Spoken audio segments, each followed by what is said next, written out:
Today we got a 97 C1500 or Silverado. Today we're going to replace the alternator on this 1997 Chevy Silverado C1500. This is my brother's truck.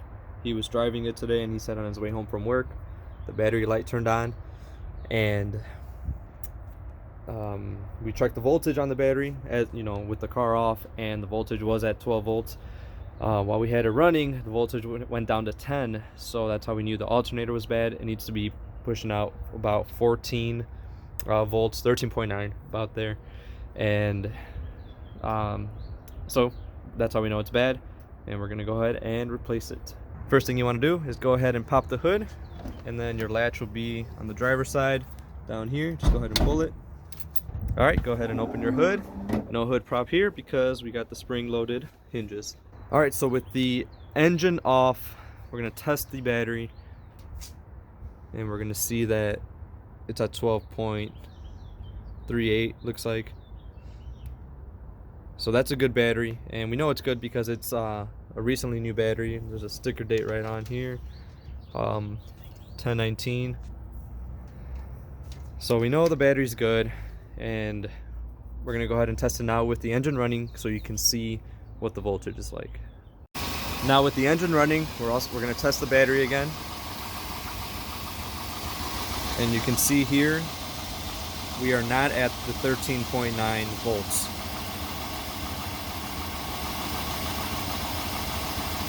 Which means the alternator is bad. This battery is a side post battery, and it makes it really easy if you have one of these side battery terminal wrenches. Just easier to get in there because it's kind of tight.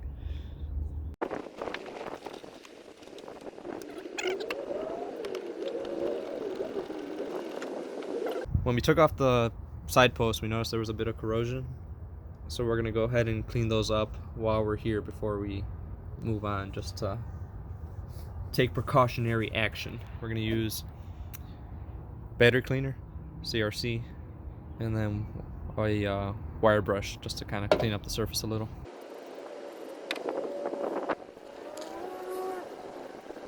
Pay attention to your belt routing in case you're not working on it all the time and you're not sure exactly what it is. Some cars will have a sticker somewhere showing you the belt routing, but it wouldn't hurt to take a picture just in case so you don't struggle afterwards.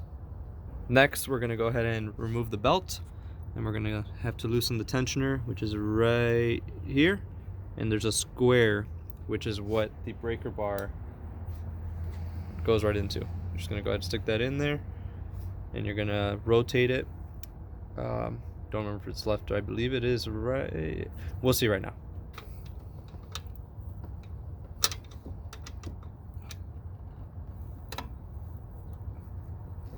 So you rotate to the left to loosen it. Slide it off. You want to slide it off the idler pulley. Make it easy.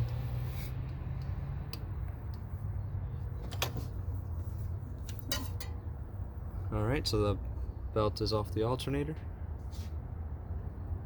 Next, we're going to remove these two bolts, this one and that one, which is holding the alternator in, and we're going to be using a 13 millimeter. That one seemed to fit pretty well.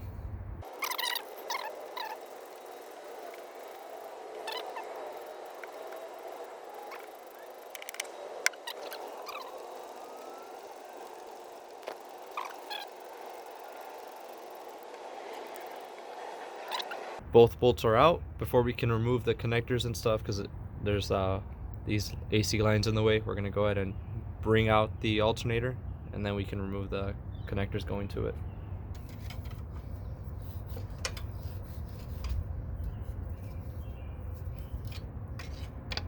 Two hours later.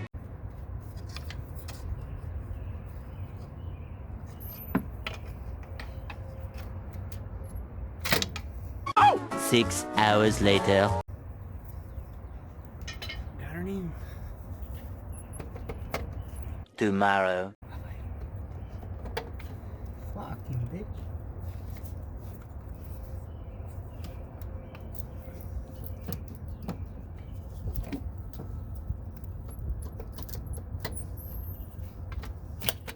Tomorrow for sure. Do you hear like a mouse? Oh, That's this. the pulley. Fuck this stupid ass hose. Many months later. Fuck.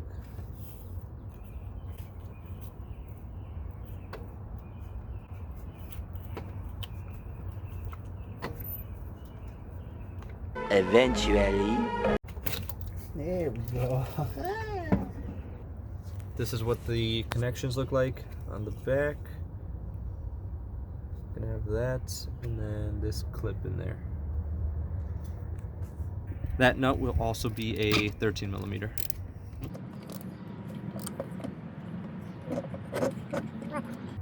Oh, I need a wrench. So there's gonna be a nut on the bottom, and the one on top, you're gonna have to use a wrench to hold it so it doesn't spin, so you can loosen the top one.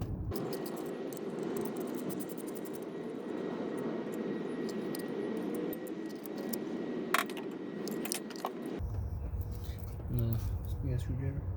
I'll get it. And there she is. So this is the old alternator, which we also found out just now that pulley was squeaking a little. But alright, let's get the new one in. We ended up going with just a DriveWorks alternator from our local auto parts store. We went to Advance Auto Parts. This is the part number for it. Alright, let's go ahead and get it out of the box.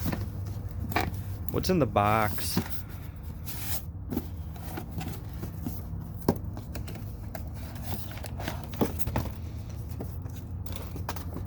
Look at that. Look at that. Would you look at it? So you want to make sure that everything matches up from your old one. So we got the same plug on there and the same post that we're going to be threading it on. You want to make sure your pulley looks the same, the ribs look similar, so everything looks good. We're going to go ahead and put it in. For ease of installation, we're going to clean off the surface contacts where the alternator makes contact with the bracket, just so that there's no wedging up when we try to put the new one in. Installation will be reverse of removal, so first thing we're going to want to do is plug that connector in, orient it correctly,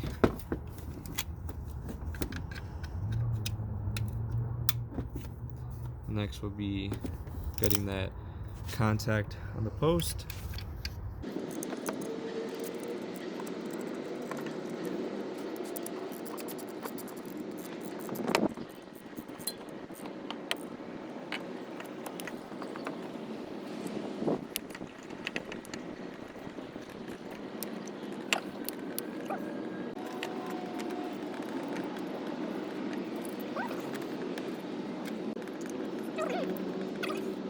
So we're struggling to get it in because this line is in the way and we need to tilt the alternator to be able to slide it in. And there's this bolt holding that hard line down. So we're gonna remove that and hopefully it makes it a little easier.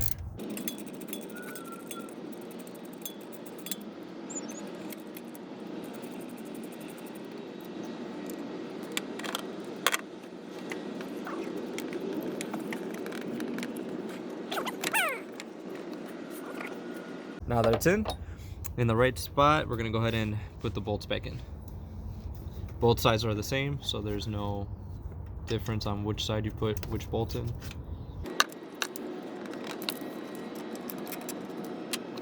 You may have to wiggle the alternator a little just to get the holes to line up. And then grab your 13 or your 1/2 inch socket and then thread it back in. Always by hand first. Always by hand, and then torque to spec by manufacturer.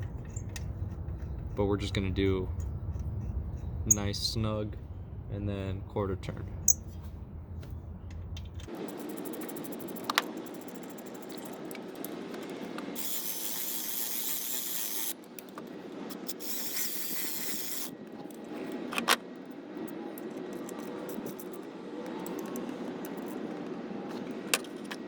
and you're going to install the belt. You're going to reference your diagram or your photo that you took to make sure you know which way the belt went on. Go ahead and tension your tensioner, slide the belt on, and then you should be good there. Alright, so the belt is on, these two bolts are in, the connector is on, the post on the stud on the back of the alternator is on. Make sure if you do remove this bracket to get the alternator out, make sure you put that back in. And that's everything really. Make sure we already put on the side post back on the battery, and now we have our initial reading before we start it, 12.7. so we know that's the battery reading. I'm gonna go ahead and start it. Now with the engine running, he's gonna measure the battery again. And that's right where we want to be, 13.7. 13.9 is the ideal reading,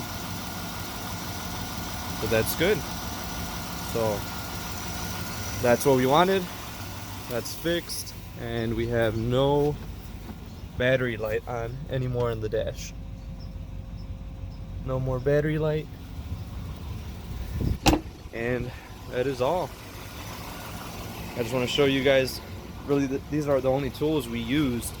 Obviously the voltmeter to measure the battery before and after and while it's running. Just a wrench set. This came in handy on the alternator just because a regular wrench didn't fit on here because of the plastic housing, so the thin one is where it came in handy. Pry bar to wiggle out the alternator, a wire brush to clean the terminals.